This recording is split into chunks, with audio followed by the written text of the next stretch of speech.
ለሰይፉ ፋንታሁንና ይመለከተናል ለሚሉ አካላት እንዲደርስ ይህንን ቪዲዮ ሜንሽን እንድታደርጉልኝ በትህትና ጠይቃለሁ።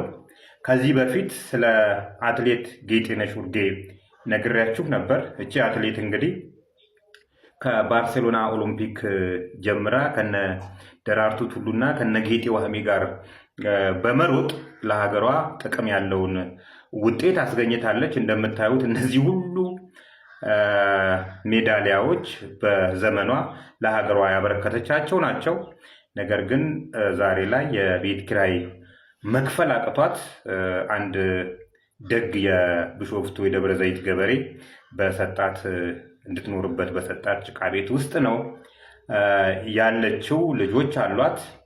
ነገር ግን ለሀገሯ ምንም ነገር እንዳላበረከተ ተጥላ ማለት በሚቻልበት ደረጃ በእንደዚህ አይነት ሁኔታን ያለችው የፌዴራል ማረሚያ ቤቶች ስፖርት ክለብ፣ የኦሮሚያም ሆነ የፌዴራል አትሌቲክስ ፌዴሬሽን፣ ይመለከተናል የምትሉ የከተማ አስተዳደሮች፣ የተለያያችሁ ጓደኞቿ ጭምር ይህም ቪዲዮ አይታችሁ ያለችበት ሁኔታ አስቸጋሪ ሁኔታዎች ውስጥ ነው ያለችው።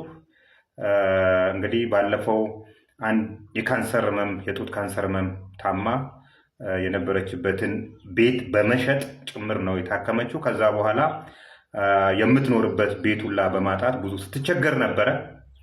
ነገር ግን ያልኳችሁ አርሶ አደር ይህንን የምታዩትን ቤት እንድትኖርበት ሰጥቷታል። በስጦታ መልክ ሳይሆን እንድትኖርበት ሰጥቷት በእንደዚህ አይነት ሁኔታ ነው ያለችው። አንድ ልጇም ከዚህ በፊት በእንደዚህ ሁኔታ ላይ አርፋለች። ሌላ ልጆች አብረዋት አሉ። ስለዚህ እቺ ለሀገር ትልቅ አስተዋጽኦ ያበረከተች ሴት አትሌት ልትረዳ ይገባል፣ ግድ ነው እና ይመለከተናል የምትሉ የአትሌቲክስ ፌዴሬሽን፣ የከተማ አስተዳደሮች፣ የኦሮሚያም ሆነ የተለያያችሁ ባለድርሻ አካላት እንድትረዷት በእግዚአብሔር ስም ጠይቃለሁ።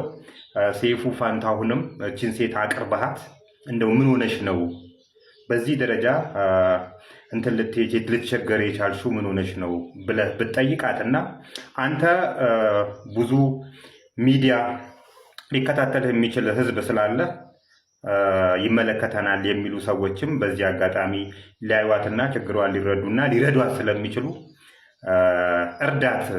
እንደዚህ ካልተረዳዳን በስተቀር ለወጣቶቻችን ሀገራቸውን ጠል እንዲሆኑ እናደርጋለን እና እባካችሁን ሜንሽን በማድረግ እናንተም ተባበሩኝ። ደብረ ዘይት አካባቢ ያላችሁ ወጣቶች፣ ቀና ኢትዮጵያውያን ሄዳችሁ እንድትጠይቋት በዚህ አጋጣሚ ጠይቃለሁ።